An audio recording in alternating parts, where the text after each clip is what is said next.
You're listening to the Options Insider Radio Network, the home of the Options Podcast. For more quality options programs, visit theoptionsinsider.com or search for Options Insider Radio Network in your podcast provider of choice. Listeners can also access all of our programming through our mobile app available in the iTunes and Google Play stores. Select programs are also available via live stream at mixlr.com/options-insider. That's mixlr.com/options-insider. Don't forget to follow along with your favorite programs and submit your own questions for the hosts at twitter.com/options, stocktwits.com/options, facebook.com/theoptionsinsider, or via questions at theoptionsinsider.com.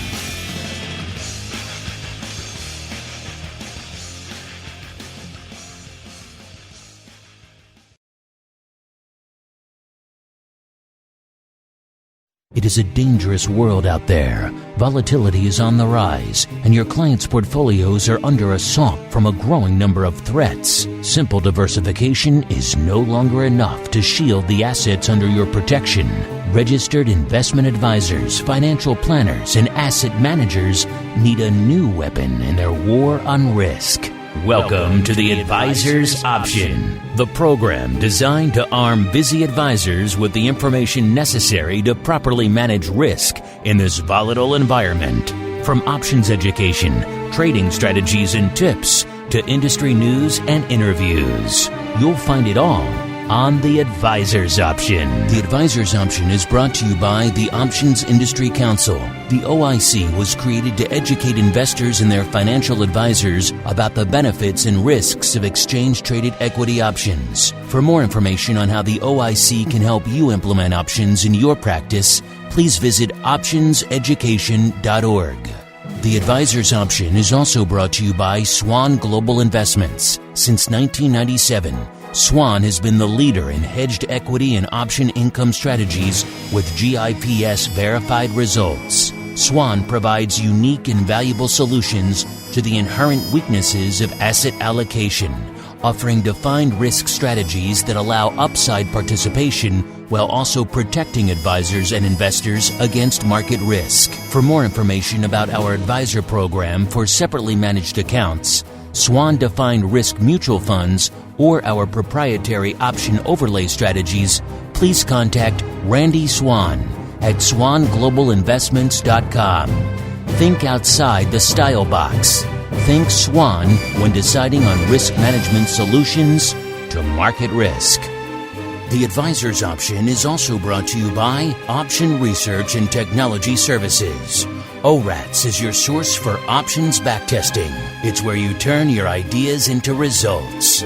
Founded on the floor of the SIBO over 2 decades ago, ORATS is a full-service option research firm focused on helping you develop options strategies in line with your investment objectives. With a state-of-the-art backtesting platform, scanning, and implementation tools, ORATS offers end-to-end option strategy development, making the whole options trading process easier. For information about backtesting, scanning options data, including dividends and earnings, visit ORATS.com or email Matt Amberson at matt@orats.com. And now, it's time to learn how to implement options in your practice. It's time for the Advisor's Option.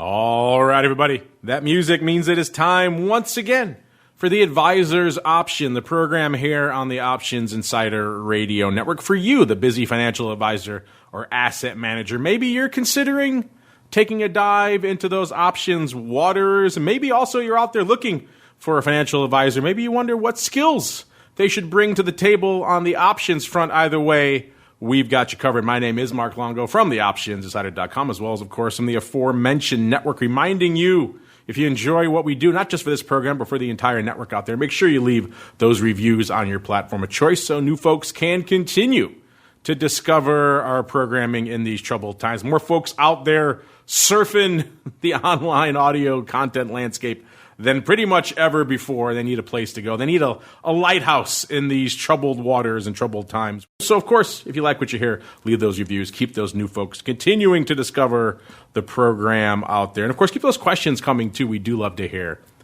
from you guys. And let's see who we're hearing from on the program today. First, let's go off. It's snowing here in the Chicago downtown area, which is kind of surprising to me here in October. So let's start off somewhere that doesn't even know what the heck snow is. Yes, we're going all the way out to sunny and warm Puerto Rico. We are joined once again by Mr. Chris Hausman, the portfolio manager and the overall director of risk over there at SWAN Global Investments. Mr. Risk Director, welcome back to the program. How does it feel to be 85 and sunny these days, sir? Well, it's one less thing that I have to manage, so I don't worry about snow, so that is a good thing. But regardless, good to be back on with you guys. I hear snow shovels pretty cheap at the world's largest Costco near you, sir. Very cheap.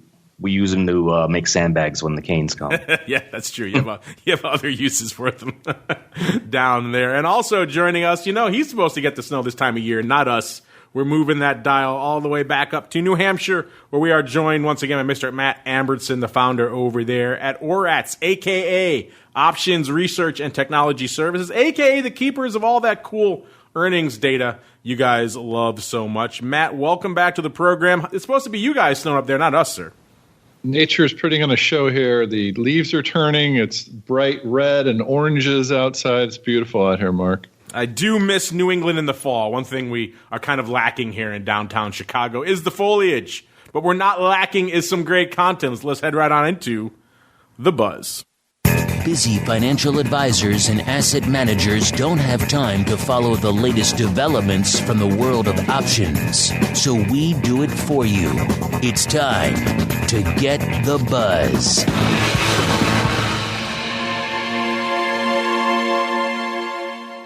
All right, everybody, welcome to The Buzz. This is usually the portion of the show we break down the hot topics, things you may have missed in the world of derivatives. But these days, during the COVID era, the beginning of The Buzz in particular has taken on a little bit of a different bent. Maybe we need to come up with some new VO to segment this part off, because it is its own beast. These are crazy, troubled, turbulent, volatile times out there in the market. Every time we do this show, a number of crazy and unprecedented events have occurred in the intervening month. So we like to start The Buzz these days by breaking all that down. In particular now, of course, we find ourselves coming up on, by the time we have our next show, we will know who the next president of the United States is. So a big election looming in the near future. A lot to unpack. We've seen tremendous amount of volatility in the markets again, then some easing of that volatility, then just in very recent sessions, just yesterday, a very large sell-off, again, reminding us that not all of the unknowns are out there, and they're not all behind us, certainly, as well. So a lot to unpack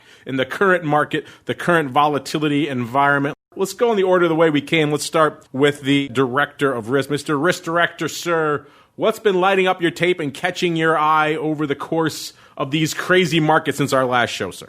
Yeah, I mean, technically, the SPX is having a battle with the 50-day moving average. That's around 34.10 right now. I don't think things are oversold just quite yet, and then probably would like to see a test of that 32-quarter area we had a few weeks ago and see if that holds a support for the bullish case. Other than that, we've just been range-bound here, 3,200, 3,600.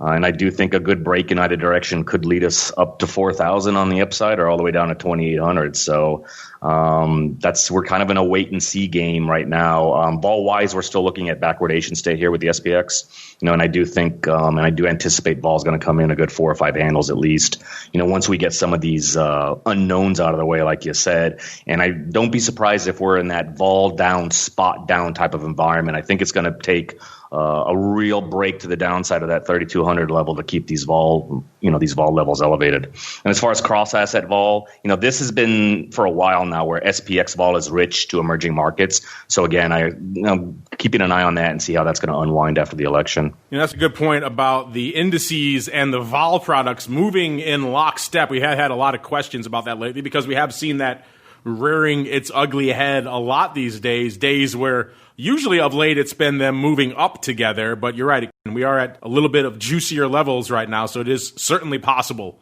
for the indexes to drop a bit and for vol to come in a little bit as well. Remember, at the end of the day, listeners, the volatility calculation is fairly straightforward. All that matters is how much you're moving. People always think vol is just downside movement, but movement to the upside, it's also movement. It also works into that calculation. So we might be in that environment, particularly with this big event looming on the horizon, where we might see more of that, more of the indices and the vol products moving in lockstep, which certainly means you're in for some interesting times out there in the marketplace. Mr. Matt, same question for you, sir. Obviously, a lot has occurred since our last program. A lot is looming on the horizon. We'll get to that in a second as well. What has lit up your tape and caught your eye over the course of the past month, sir? Yeah, firstly, we're coming into earnings. Low implied earnings expectations this season after getting burned last season. The buyers are not as aggressive. We'll talk about that a little bit later, I hope. And in the broader markets, yeah, it's we measure contango and its opposing side backwardation, which, as Chris mentioned, we are in right now. I always also look at forward relationships, and they're getting a bit out of whack. I don't like the market all too much right now. According to our ORATS indicators here that we're looking at. So I think there's some turbulent times coming. Obviously, we have an election. We have the remains of the election in the next months after that. But there's a lot of trepidation out there. I actually think more that the election's a little bit of a smokescreen for other things that may happen, Fed-related, earnings-related, et cetera. So it's going to be some interesting times that we are going to be living in, Mark. Certainly interesting times. And listeners, pay attention to that. Matt has proved eerily prophetic. Some may call him the Oracle of New Hampshire out there. I call him the sharp-dressed man of New Hampshire. Mr. Matt, did you happen to see? Was that you? Were we correct? Did we find the right guy in that freeze frame, sir? Oh, I did not see that. I didn't get wind of the freeze frame, and yes. And I have to make another statement here. For my real appearance, my cameo was in the Side Out movie. So you could really get some good screenshots and hold them for ransom there. Side Out, I don't know that one. Look at all these side appearances of Mr. Oratz. We'll have to keep our IMDb scouts on overdrive here to find all of Matt's credits and get them printed out here. But yeah, if you missed it, listeners, Matt hinted on one of our other programs this month that he actually was in the background of ZZ Top's infamous Sharp Dressed Man video. So we think we found him and tweeted it out and highlighted it for you. So follow us over there at Options.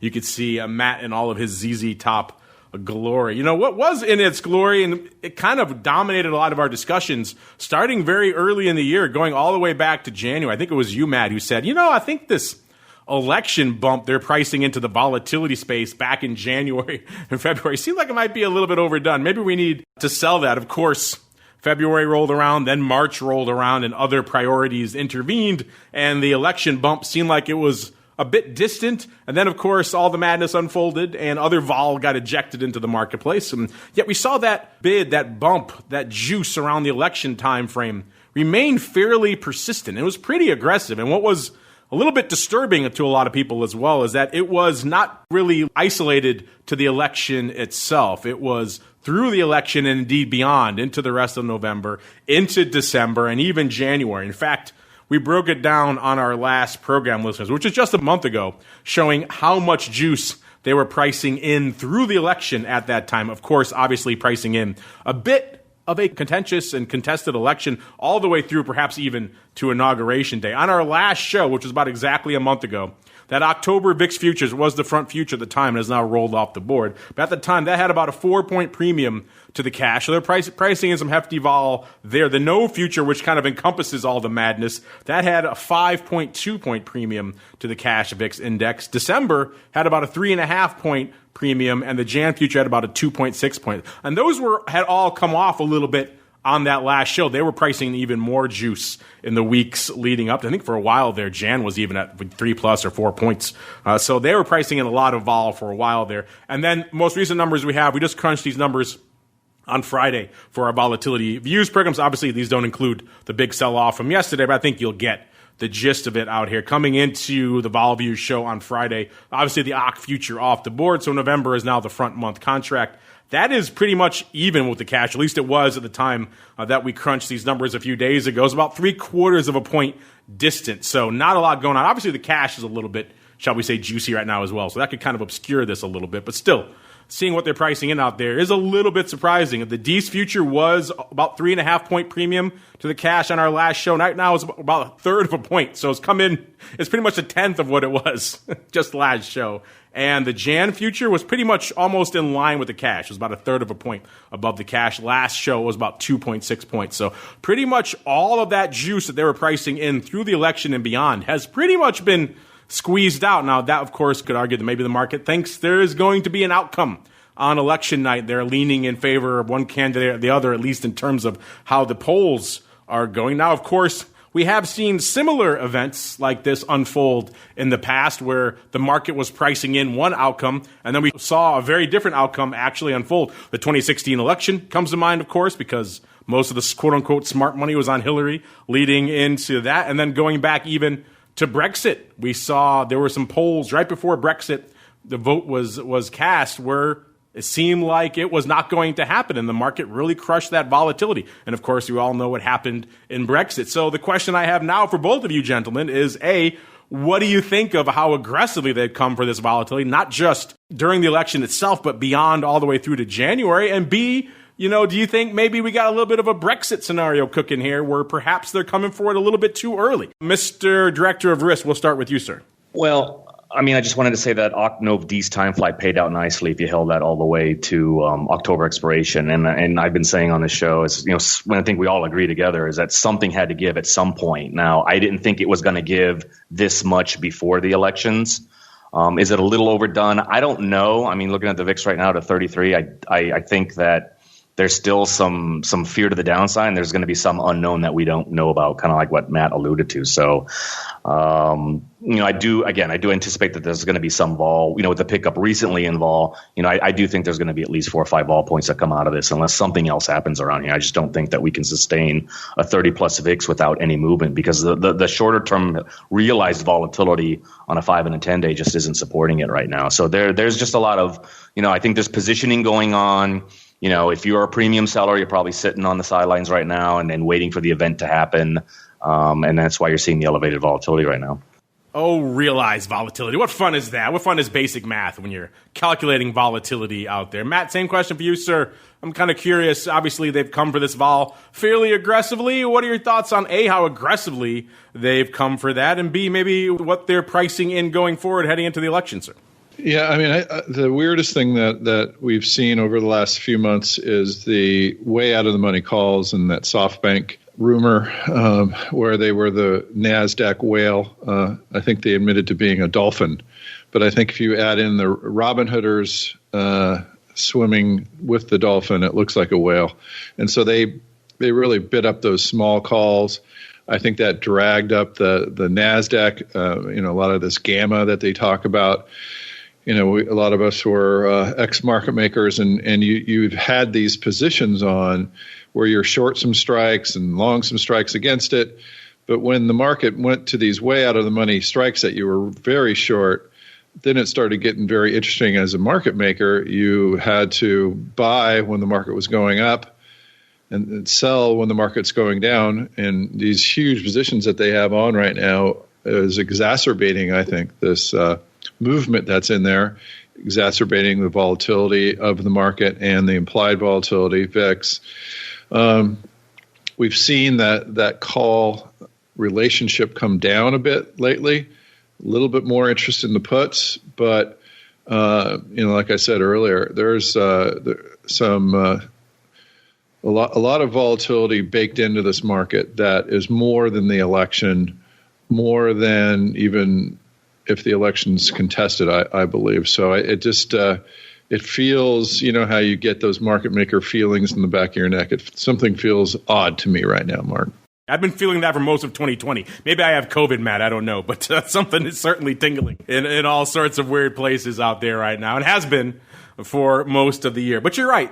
this volatility, this market is more than just the election. And let's prove it right now. Let's crunch some of the numbers, because maybe you've been living under a rock. Maybe you just weren't paying attention, but it's back, listeners, and it is back with a vengeance. Yes, I'm talking about your favorite or perhaps least favorite part of the year. It's earnings season. Even if you don't like it, you like to see the data on it. We've got it for you, courtesy of Matt and his team over there at ORATS, crunching out the earnings move results, and earnings season. That's a crucial one these days. The earnings season reports as well. You guys know where to get all of them, not just during the show, but throughout the week, every week out there. Just go to theoptionsinsider.com. Click on that options news and articles tab, top right corner, to begin your journey to the dark side. Just be forewarned. There's a lot of data there. There's a lot of tickers. You're gonna get sucked down that rabbit hole. You're gonna be there for a while. If you're like me, you can look at these reports for quite some time. So Matt, we just came off what I believe you refer to as the bloodiest season you've ever seen for options volatility and indeed premium buyers. We've only got a few names under our belt, but this is a big week so far for this season. So A, if you have any final thoughts on last season, I know you revised it a little bit towards the end, so maybe it wasn't as terrible as we initially thought. And then B, what are your thoughts on what we're seeing and perhaps what you're expecting for this season, sir? Yeah, it was very bad last season, Mark. And, I think in the aftermath, we were having some good Twitter conversations. And, when you have Robinhood, when you have SoftBank types, when you have a lot of other than professionals in the market not really looking at earnings, it tends not to move so much when stocks are moving 3%, 4%, 5% before earnings. You're not going to get that huge bump during earnings. Something else is driving them. So that's what I've kind of come to blame that bad earnings performance on. But as I mentioned at the top of the show, this season they've really brought down the implied earnings move. And when I was in the NASDAQ hot seat, I wrote about it, and then we posted a blog on yours and the NASDAQ's blog, and it got some good traction. And so what we were showing was how the implied earnings effect historically was low coming into this earnings season. And what that means is the implied moves then come down, which you'd expect after a bloody season. But what we're seeing is actually not very big moves again. And if it's possible, and we've only, like you said, there are only about a third or less that I've reported, and or less than that actually, and it's not looking good for them. It's still in the only 20% winners, which is it's normally 40% winners, meaning when you own a straddle, it moves more than the implied price. And so it's another bloody earnings season, even with the low implied earnings effects, Mark. So that's I couldn't believe it, but this is what we're seeing now. It seems like almost a paradigm shift in earnings, where it's not, just not moving the stocks as much as it used to. Mr. Director of Risk, sir, I know this has been percolating on your radar as well. You probably have some questions for Mr. Matt, sir. What do you have up your sleeve? Yeah, I was wondering, as far as the earnings are concerned, is there any difference or notice on companies who are giving their earnings before the election or after election? Are you seeing some type of election hump, depending upon the timing of earnings announcements with single stocks? Yeah, so we break it down by earnings week, and it's a very good point we just made, is that actually the implied earnings of the ones before are much higher than the ones after. Usually you'll see the opposite. Usually you'll see implied moves lower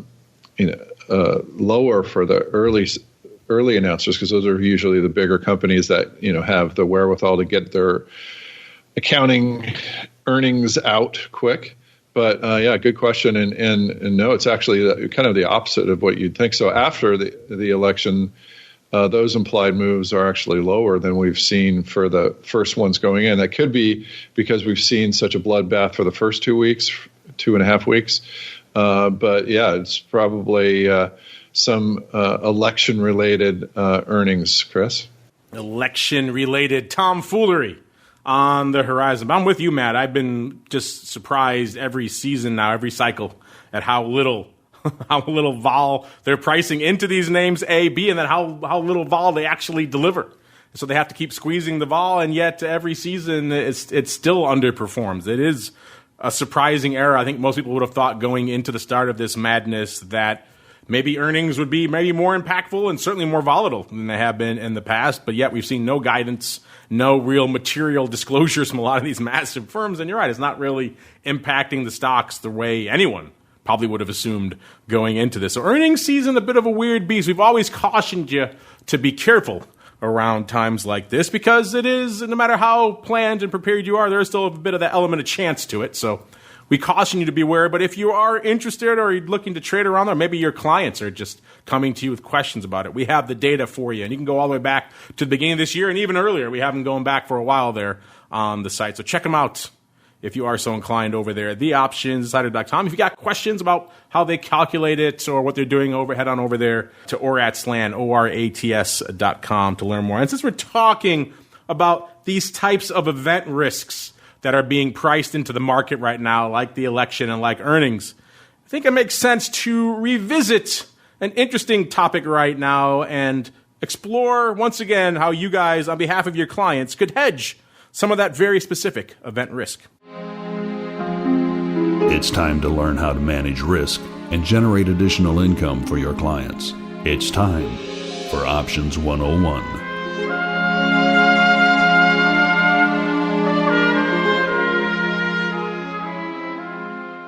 All right, everybody, welcome to Options 101, the portion of the program where we revisit or review or analyze some basic options concept or strategy or technique or tip that you can utilize in your clients' portfolios. And again, because we are on the heels of so many specific risks and we are looming immediately on the precipice of a very major, I think what Matt has called in the past, the election effectively being an earnings event, an earnings risk, an earnings announcement for the market as a whole. By the way, if you are intrigued by all this and how it impacts the markets, make sure you join us live on election night, November 3rd. Here we'll be starting around 6 p.m. Central and going till whenever. I do believe Matt and Chris will be joining me as well as many others throughout the evening to break down all the things going on the financial side. We're not going to talk the political side so much. We'll leave that to the talking heads out there. But we'll talk about the impact of what we're seeing on the markets and, of course, on your portfolio. So if you're intrigued by that, you can join us live, of course, via the old Mixlers and everything else on November 3rd. And we'll, of course, try to cut it together for you guys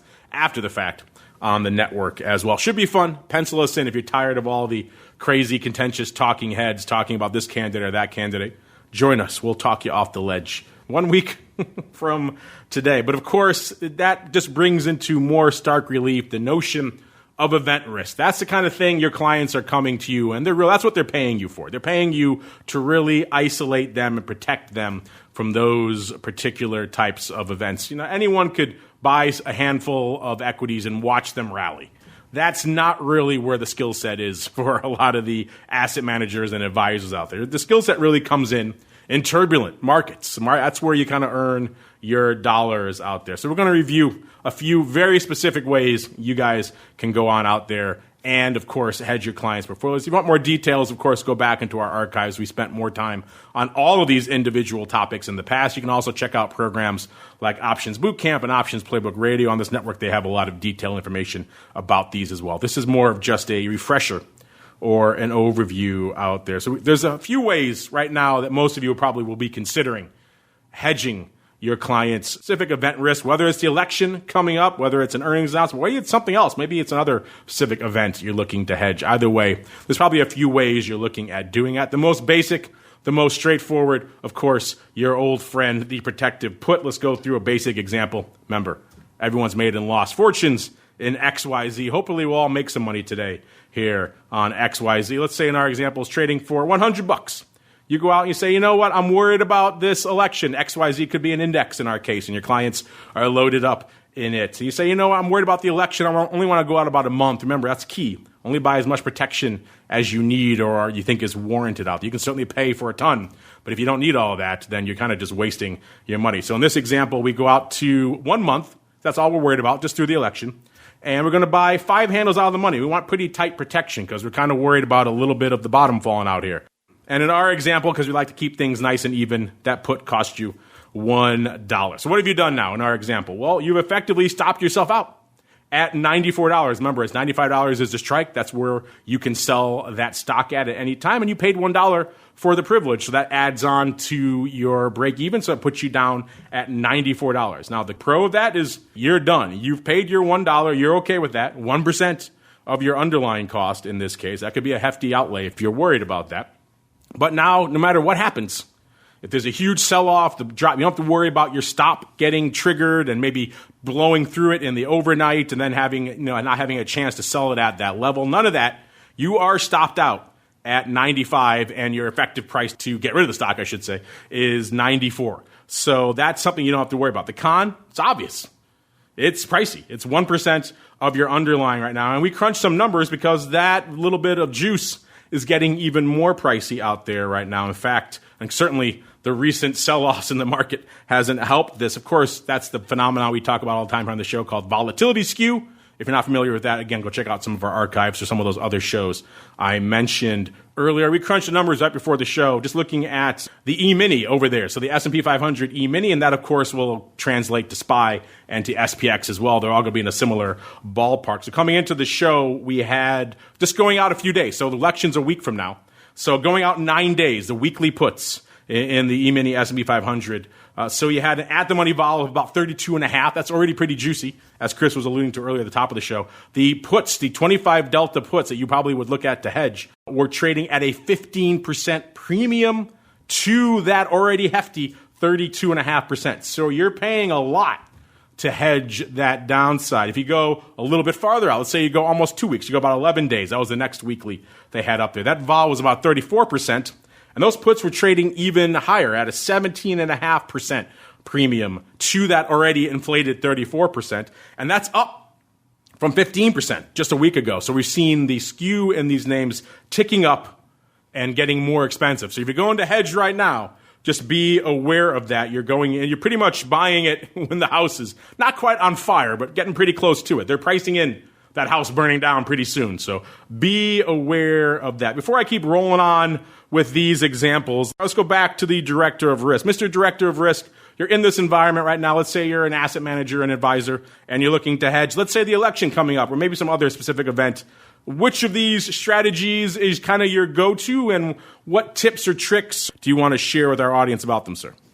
Yeah, so all these strategies, all hedges have their day in the sun. I've said that before. So it really is, what is your thesis? What is your risk reward tolerance, if you will? More specifically with what is going on right now, like you said, and we're all talking about it, is that short-term volatility is very rich. So if you do want outright puts for whatever reason, maybe the shorter-term space isn't the appropriate space. Maybe we need to go longer-term where volatility is not as sensitive to short-term movement. So further out, like 1 year or 2 years out. Now, that being said, if you are interested in shorter-term hedges, you have to look to, well, how am I you want convexity, right? But there's a price to pay for that convexity right now. So you need to offset that. And you can offset that through put spreads. Put spreads are very popular, especially if you've done some homework, whether it's technically or fundamentally using earnings or what have you, to where you can kind of see where you're protecting that zone and you're picking a price point essentially. And the other way is, well, if you're really looking for a larger sell-off, I like back spreads right now. So selling one option and then buying two options as Vega neutral as possible, or at least not taking on too much volatility risk, so that if there's a really, really large move to the downside, you can take advantage of that. And the other case is if you think that the top is in for 2020, well, there's plenty of with skew not so steep, and I'm talking about looking at puts that are 20% out of the money versus the at the money put. There are opportunities out there right now to sell some upside calls and then use those proceeds to fund downside puts. I like it. Mr. Director of Risk hitting on all of my examples. Now, let me just run through some of these listeners in case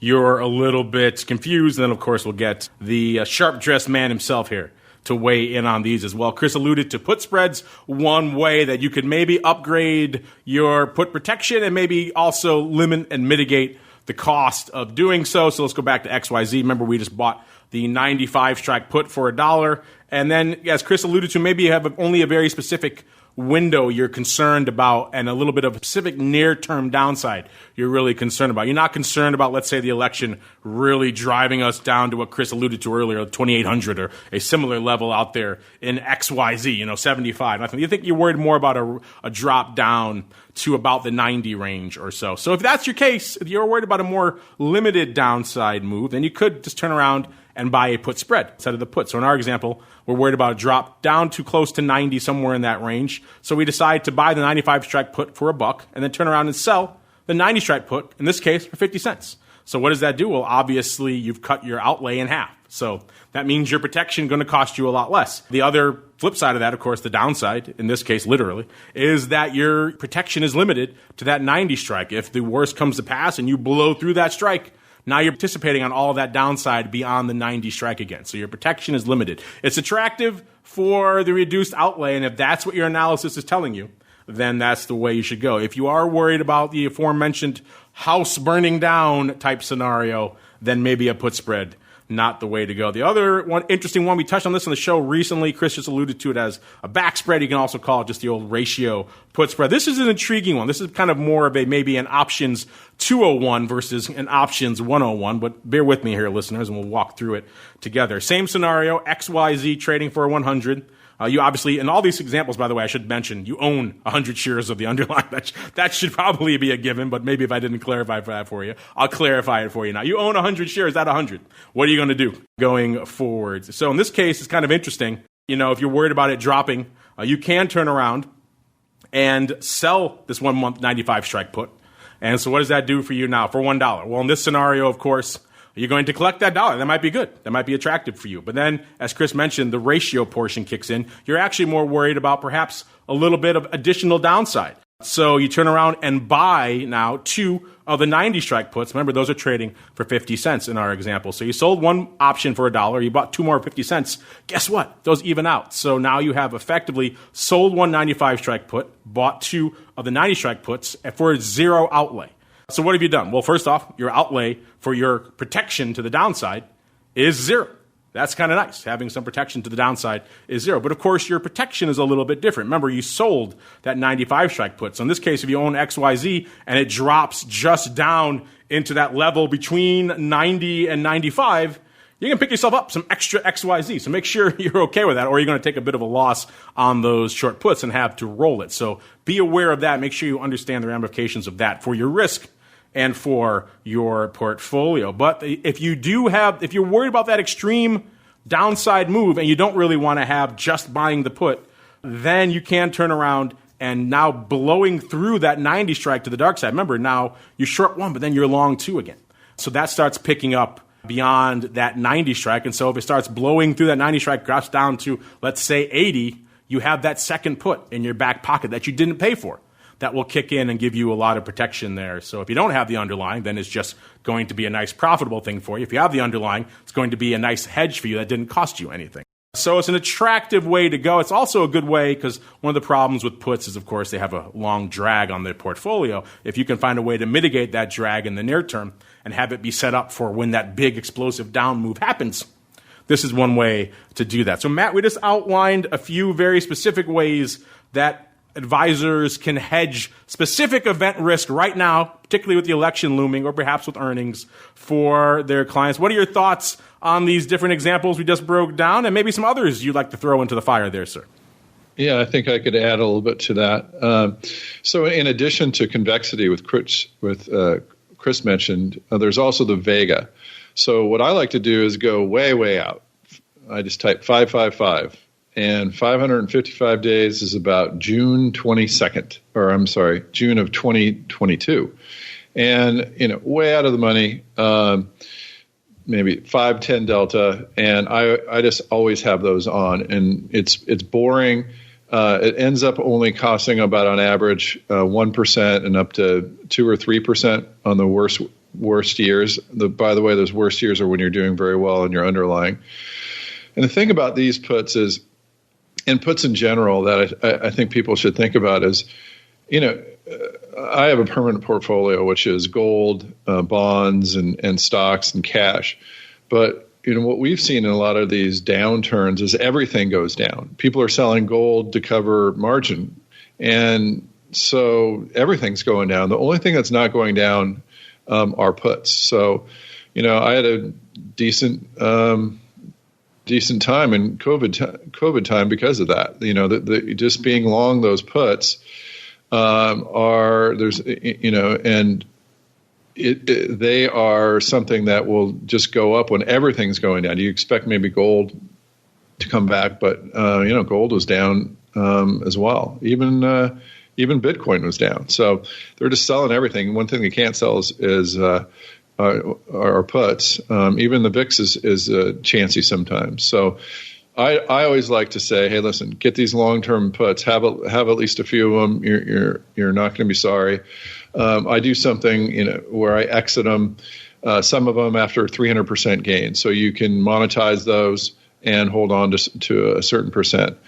Now, if you want to get a little bit fancier, obviously there is that drag that you're talking about. What I like to do is a put ratio, which is a 1/2 for a credit. And the good thing about that strategy is you can make money grinding up, you can make money grinding down, and the only time you really lose is a very quick down move where the Vega explodes. And of course, those other puts that you're holding are going to do quite well at that time. I was lucky enough to seen the writing on the wall with COVID and such. So I got out of my ratios before. I only had the puts. So you could also do some timing on those ratios.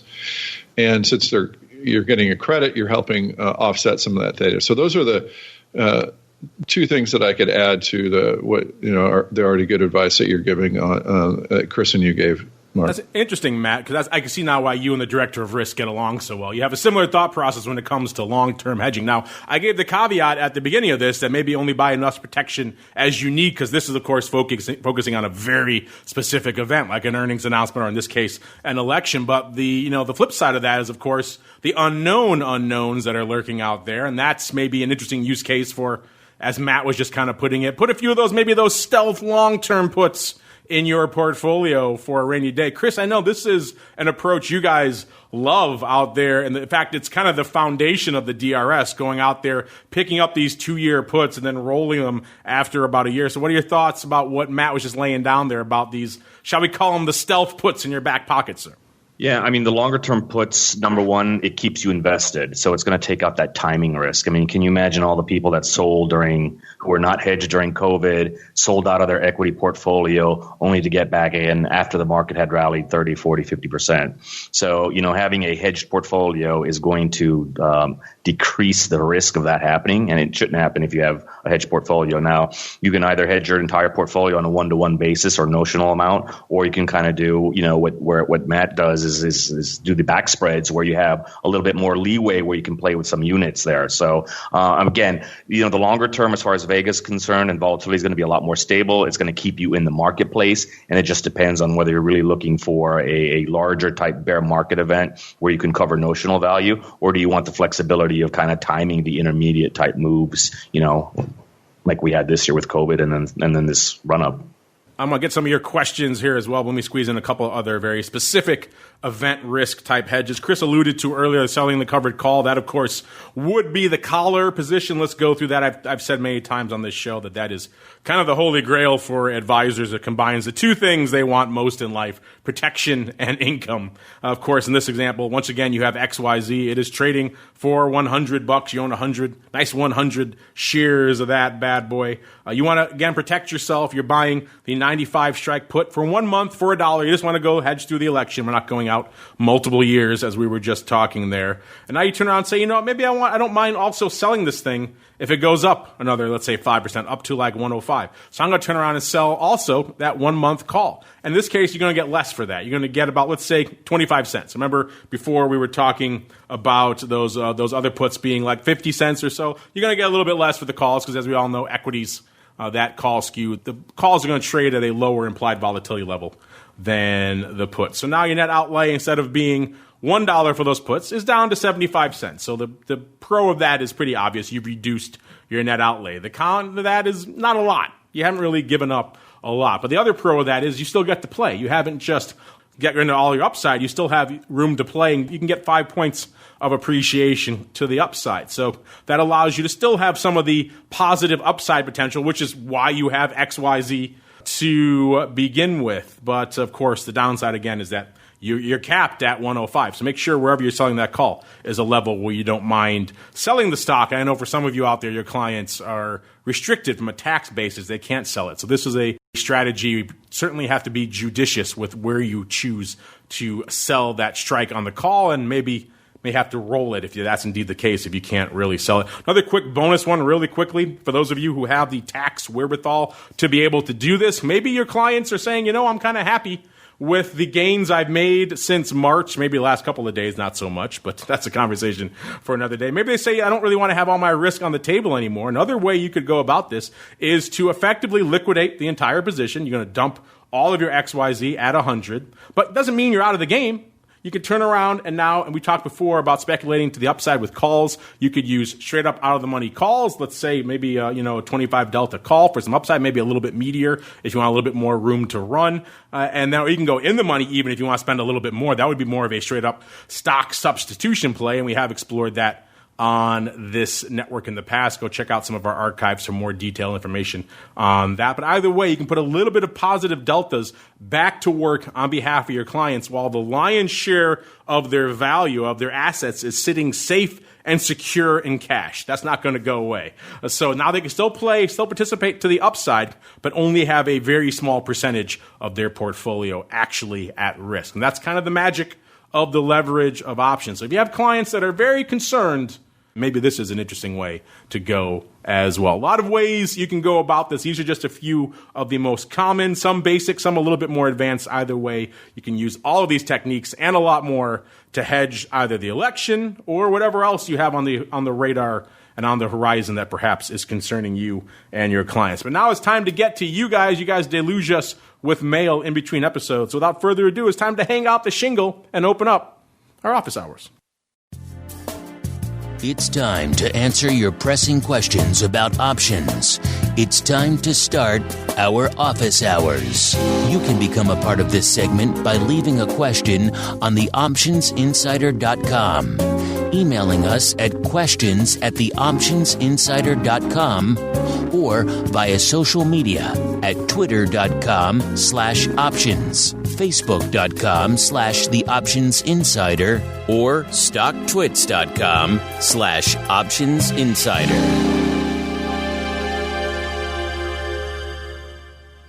All right, everybody, welcome to the Office Hours, a portion of the show where you guys take the reins, your questions, your comments, as we like to do in these troubled times. We kick it off with a little bit of love. This love comes from Anthony Papadopoulos, a.k.a. Tony P. It's a mouthful of a name there, Tony P. So thanks for the short version of it. He says, a short note to thank you for an amazing network with excellent educational content. I am listening to your programs and parsing the knowledge for several months and love to listen on my way to work and back. Thank you to your guests for their time and knowledge. Wishing you the best, and I'm sure I'll be writing with myriad options questions in the future. Sincerely, Tony P. Well, thank you for that. Tony P. and everyone else took the time to rate and review and leave such nice feedback on all of the various platforms out there. We appreciate you appreciating us. So you guys are really the reason that we do this. And we know it's more important than ever right now to keep the content spigot turned on to high for you guys. So we're endeavoring to do just that. All right, next up, Mr. D. I like that handle, Mr. D. Mr. D wants to know, this is for you, Mr. Matt. So put your sharp-dressed man question answering pants on. He says, can Matt do an election move results report similar to what he generates for earnings announcements? It would be very interesting to compare earnings straddles versus resulting movement in recent years. Great show, and hats off to Matt for so much great data. It seems like, Matt, every time we do the show, you get at least one more fan here. Sounds like Mr. D is definitely in that category as well. But he has an interesting request here. I like his notion of taking what you guys do, that methodology for the earnings move reports, and applying it to what you yourself has termed an earnings event for the market, a.k.a. the election. So if so, what do you think of Mr. D's request, sir? Thanks, Mr. D. We are people, too. We love to hear those great comments coming in. Yes, we do that. We started doing this back in September, and it's the same methodology as we do for an earnings event. We look at the expirations after the event. What are those volatilities? The expiration implied volatilities before the event, and usually the ones before the event are less than the ones after. So you then do a series of calculations, and what spits out is the implied move on that day, whether it be earnings or for this, the election. So what we found is back in September, the election move was 3.8%, meaning we thought the market would move either up or down 3.8%. About mid-September, 3.7, pretty similar. And then getting into October 1st, it was down to about 3%. 15 days later, mid-Oc, 2.5, and it's about 2.5 now. So interesting. The move has come down. Now, is that because the election is going to be contested? Is it because and then push the volatility back into the back months versus is the election going to be over and take the amount out? That's to be determined. But what it looks like is a little of both. But interesting how that earnings move has come down. This earnings move formula, the election move, has come down now, only 2.5% move, Mark. We might need to add a new report to the arsenal there, the election move report. What do you think? Yeah, the world needs more reports, Mark. It does, especially right now with so much on the line. I think some folks might be intrigued. So Mr. D giving Matt some good homework, but hey, he's a fan, so we'll allow that. All right, next up, we've got a good request there, Mr. D. I like it. Next up, we have Illusion. Illusion wants to know, where does the panel fall on the utility of VIX options as an election hedge versus traditional 5% out-of-the-money puts in SPY or SPX? Which do you prefer in this environment? Do the new additions like VolQ and Spikes offer any new wrinkles to the environment? Well, a lot to unpack there. I will say from my own personal perspective, I won't speak for the director of risk or the sharp-dressed man here, but we didn't include VIX calls in our hedging of specific event risk. Maybe that should tell you a little bit of something there, Illusion. But still, it is an interesting topic. I know it's certainly a contentious one. Whenever you go to events like RMC and others, there are always a litany of papers and studies comparing and contrasting these exact same two topics over and over again. So it is a hotly contested issue. Let's go out to the Director of Risk first. Mr. Director of Risk, as Illusion wants to know, where do you fall on the utility of VIX options as an election hedge versus the traditional 5% out of the money puts in the index? And do you think the NASDAQ vol, aka VolQ, or Spikes, which is effectively a VIX on SPY, either of those add any new wrinkles to the environment, sir? Yeah, this is a great question. It's almost, I'm probably going to put this question with the which came first, the chicken or the egg, because we're never really going to have the answer. And it really, the key here is, okay, what kind of environment are you in? And when I see that, when we're talking options, the first thing I think about is, well, supply and demand, right? I've said this many times. Supply and demand dictates where volatility is. So it really becomes, okay, well, it's not necessarily environment. It's well, what is happening to supply and demand and which one is cheaper versus the other one on a relative basis. So using any tool at your disposal to figure out, should I be buying SPX puts versus VIX calls can help. And one of the things I like to do is I like to look at the VVIX over the SDEX, which is the nation skew dex. So if that's elevated, if that ratio is very elevated, and this is just a quick and nasty number, it suggests that SPX puts are a little bit better than VIX calls, because sometimes it depends on the order flow, right? Again, supply and demand. Has there been a lot of reaching for VIX calls versus SPX puts? And you want to be on the opposite side of that, right? You want to try to maximize the probability with respect to volatility as to which hedging vehicle you're using for your portfolio. Yeah, this is the contentious one. Matt, you're the keeper of all the data up there, as well as all the sharp-dressed clothes. What do you have to say for Mr. or Mrs. Illusion? Some VIX options are good, and we've seen some weaknesses in the VIX using so many out of the money options. That's where the VolQ has some benefits over the VIX. Spikes has some benefits in the way they settle.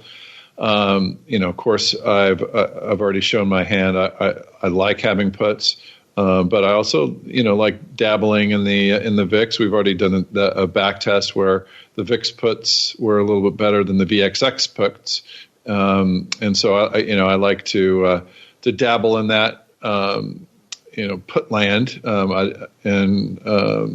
But I'm a fan of just throwing on some long-term puts for hedging, and it'll be there. The VIX is good, and it gives you a lot of a curvature on some very quick and dramatic events. So a little bit of both, but mostly the puts for me, Mark. Yeah, I have to admit I kind of fall on the put side as well. Just about every study I've ever seen on this issue, and I've seen a lot of them, kind of shows that in 95% of the scenarios, the SPY or SPX put is going to be your better and more reliable bet. That's, exactly what you're getting. As I outlined in my example, you're stopping yourself out at a specific strike. You're costing X amount to do it. You have a delta. Everything is all baked in there. It's effectively a hedge. I kind of tread softly when I use the term hedge around VIX calls. They're much more of a speculative type tool, in my opinion. The reason I say that is because the few times that the VIX calls do outperform the SPY puts is when you start to have these explosions to the upside in volatility. If you have a long enough time horizon, where let's say earlier this year, covering through March, in that period where VIX exploded north of 80, the VIX calls are going to outperform in that very limited scenario. So the question is your time frame long enough to capture one or two of those moves? If the answer is yes, then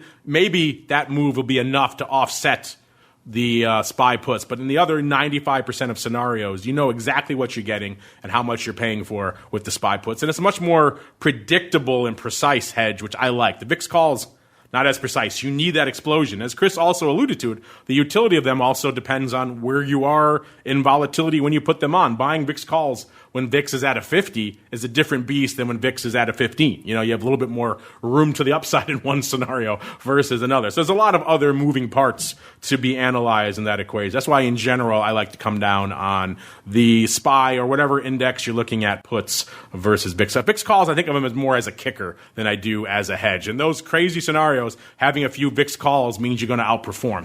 But outside of those crazy scenarios, much more reliable to have the S&P puts. But this is a topic we could debate endlessly for hours here on the old program. Unfortunately, that music means we've come to the end. It's amazing how quickly an hour flies by when we're talking election premium and hedging specific event risk and everything else we squeeze into. We didn't even get to half of the other headlines and everything else that's going on in the world of options and advice. This show needs to be about 3 hours, really, and we could do it daily, but we'll spare you that. Instead, we'll come at you for our one allotted hour. But before we go, let's go back around the horn. Let's start with you, Mr. Matt. If folks are intrigued, they want to reach out to you maybe about the election move report or about any of this earnings data, or maybe they want to talk about a specific back test of a specific strategy, where should they go? What should they do, sir? Yeah, come on over to orats.com, Matt at ORATS. So we've been doing more consulting work than we've done in a while, where we run a bunch of back tests and help people figure out some ways to manage positions. We also have some exciting smooth market volatilities, calculating everything, all the Greeks and theoretical values in near real time. So we're excited about what's going on at ORATS. So come on over, orats.com, Mark. Smooth market. I don't know what that even is anymore, so we haven't seen one of those in quite some time. Head on over to orats.com, O-R-A-T-S. They have all that great data we've touched on the show and a whole heck of a lot more. Hit them up. Maybe you could see what they have in store for you. And of course, maybe you want to talk about some of these long-term puts that I know the director of risk is a fan of, or maybe some of these other approaches he's seeing out there in the markets and how they're pricing volatility. Maybe you're an advisor, you just want a little bit more education, a little bit more content in between episodes of this show. If that is the case, Mr. Director of Risk, where should they go? What should they do, sir? Well, we got a couple of timely pieces right now: investing through market and political uncertainty, and historic volatility, election uncertainty, and the Fed's dilemma. So they both kind of focus on finding investment solutions like the defined risk strategy to keep investors invested and calm during periods of volatility. And you can check those two pieces out at swanglobalinvestments.com and all the other great content that we have on our website. There you go. SwanGlobalInvestments.com is the place to go for the newsletter, all the articles and white papers Chris just mentioned, as well as, of course, links to a fun show you may be interested in called The Advisor's Option. I dare say, what more could you ask for from an advisors-oriented outlet? You can certainly keep you engaged in between episodes of this program. On behalf of Mr. Matt and the Director of Risk, and indeed myself, I thank all of you out there for downloading, streaming, subscribing, for sending in such great questions. Keep them coming. We love to hear from you guys. And we'll see you back here next time, post-election, for another episode of The Advisor's Option. You've been listening to The Advisor's Option. The Advisor's Option is brought to you by the Options Industry Council. The OIC was created to educate investors and their financial advisors about the benefits and risks of exchange-traded equity options. For more information on how the OIC can help you implement options in your practice, please visit optionseducation.org. The Advisor's Option is also brought to you by SWAN Global Investments. Since 1997, SWAN has been the leader in hedged equity and option income strategies with GIPS verified results. SWAN provides unique and valuable solutions to the inherent weaknesses of asset allocation, offering defined risk strategies that allow upside participation while also protecting advisors and investors against market risk. For more information about our advisor program for separately managed accounts, SWAN defined risk mutual funds, or our proprietary option overlay strategies, please contact Randy Swan at swanglobalinvestments.com. Think outside the style box. Think SWAN when deciding on risk management solutions to market risk. The Advisor's Option is also brought to you by Option Research and Technology Services. ORATS is your source for options backtesting. It's where you turn your ideas into results. Founded on the floor of the SIBO over 2 decades ago, ORATS is a full-service option research firm focused on helping you develop options strategies in line with your investment objectives. With a state-of-the-art backtesting platform, scanning, and implementation tools, ORATS offers end-to-end option strategy development, making the whole options trading process easier. For information about backtesting, scanning options data, including dividends and earnings, visit ORATS.com or email Matt Amberson at matt@orats.com. You're listening to the Options Insider Radio Network, the home of the Options Podcast. For more quality options programs, visit theoptionsinsider.com or search for Options Insider Radio Network in your podcast provider of choice. Listeners can also access all of our programming through our mobile app available in the iTunes and Google Play stores. Select programs are also available via live stream at mixlr.com/options-insider. That's mixlr.com/options-insider. Don't forget to follow along with your favorite programs and submit your own questions for the hosts at twitter.com/options, stocktwits.com/options, facebook.com/theoptionsinsider, or via questions at theoptionsinsider.com.